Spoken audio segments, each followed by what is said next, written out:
दोस्तों, मृत्यु एक ऐसा सच है जिसे कोई भी झुठला नहीं सकता। हिंदू धर्म में मृत्यु के बाद स्वर्ग नरक की मान्यता भी है। पुराणों के अनुसार जो मनुष्य अच्छे कर्म करता है उसके प्राण हरने देवदूत आते हैं और उसे स्वर्ग ले जाते हैं, जबकि जो मनुष्य जीवन भर बुरे कामों में लगा रहता है उसके प्राण हरने यमदूत आते हैं और उसे नरक में ले जाते हैं। लेकिन उसके पहले उस जीवात्मा को यमलोक ले जाया जाता है, जहां यमराज उसके पापों के आधार पर उसे सजा देते हैं। मृत्यु के बाद जीवात्मा यमलोक तक किस प्रकार जाती है, इसका विस्तृत वर्णन गरुड़ पुराण में बताया गया है।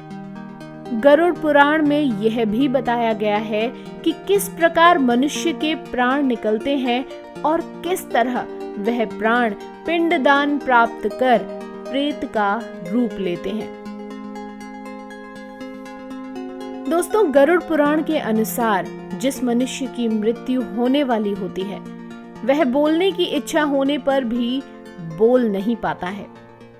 अंत समय में उसमें दिव्य दृष्टि उत्पन्न होती है और वह संपूर्ण संसार को एक रूप समझने लगता है।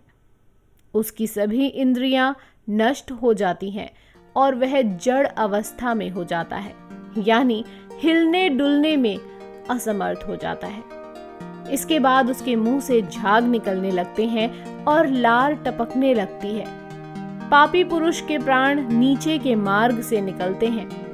उस समय 2 यमदूत आते हैं। वे बड़े भयानक व क्रोध युक्त नेत्र वाले तथा पाश दंड को धारण करने वाले नग्न अवस्था में रहते हैं। वे अपने दांतों से कट कट शब्द करते हैं। यमदूतों के कोए जैसे काले बाल होते हैं। उनका मुंह टेढ़ा मेढ़ा होता है। नाखून ही उनके शस्त्र होते हैं। ऐसे यमराज के दूतों को देखकर प्राणी भयभीत होकर मलमूत्र त्याग करने लग जाता है। उस समय शरीर से अंगुष्ठ मात्र अर्थात अंगूठे के बराबर जीव हा हा शब्द करता हुआ निकलता है, जिसे यमदूत पकड़ लेते हैं। यमराज के दूत उस भोगने वाले शरीर को पकड़कर पाश गले में बांधकर उसी क्षण यमलोक को ले जाते हैं। जैसे राजा के सैनिक दंडनीय प्राणी को पकड़ ले जाते हैं, उस पापी जीवात्मा को रास्ते में थकने पर भी यमराज के दूत भयभीत करते हैं और उसको नरक के दुख को बार बार सुनाते हैं। यमदूतों की ऐसी भयानक बातें सुनकर पापात्मा जोर जोर से रोने लगती है, किंतु यमदूत उस पर बिल्कुल भी दया नहीं करते हैं। इसके बाद वह अंगूठे के बराबर भोगने वाला शरीर यमदूतों से डरता और कांपता हुआ कुत्तों के काटने से दुखी हो अपने किए हुए पापों को याद करते हुए चलता है। आग की तरह गर्म हवा तथा गर्म बालू पर वह जीव चल नहीं पाता है और वह भूख प्यास से व्याकुल हो उठता है। तब यमदूत उसकी पीठ पर चाबुक मारते हुए उसे आगे ले जाते हैं। वह जीव जगह जगह गिरता है और बेहोश हो जाता है और फिर उठकर चलने लगता है।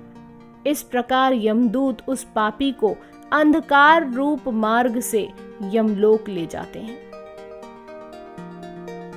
वह जीवात्मा यम तथा यम की यातना देखकर कुछ देर में ही यमराज की आज्ञा से यमदूतों द्वारा आकाश मार्ग से पुनः अपने घर को आती है। घर में आकर वह जीवात्मा अपने शरीर में पुनः प्रवेश करने की इच्छा करती है, परंतु यमदूत के पाश बंधन से वह मुक्त नहीं हो पाती और भूख प्यास के कारण रोती है। पुत्र आदि जो पिंड और अंत समय में दान करते हैं, उससे भी प्राणी की तृप्ति नहीं होती, क्योंकि पापी पुरुषों को दान श्रद्धांजलि द्वारा तृप्ति नहीं मिलती। इस प्रकार भूख प्यास से युक्त होकर वह जीव यमलोक को जाता है।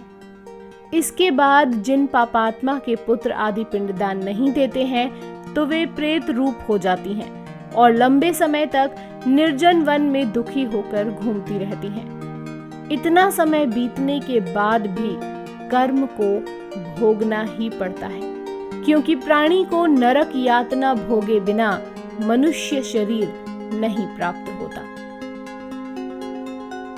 गरुड़ पुराण के अनुसार मनुष्य की मृत्यु के बाद 10 दिन तक पिंडदान अवश्य करना चाहिए। उस पिंडदान के प्रतिदिन 4 भाग हो जाते हैं। उसमें 2 भाग तो पंच महाभूत देह के पुष्टि देने वाले होते हैं, तीसरा भाग यमदूत का होता है तथा चौथा भाग प्रेत खाता है। 9वें दिन पिंडदान करने से प्रेत का शरीर बनता है। 10वें दिन पिंडदान देने से उस शरीर को चलने की शक्ति प्राप्त होती है। तो दोस्तों, इस प्रकार मार्ग में 16 पुरियों को पार कर पापी जीव यमराज के घर जाता है।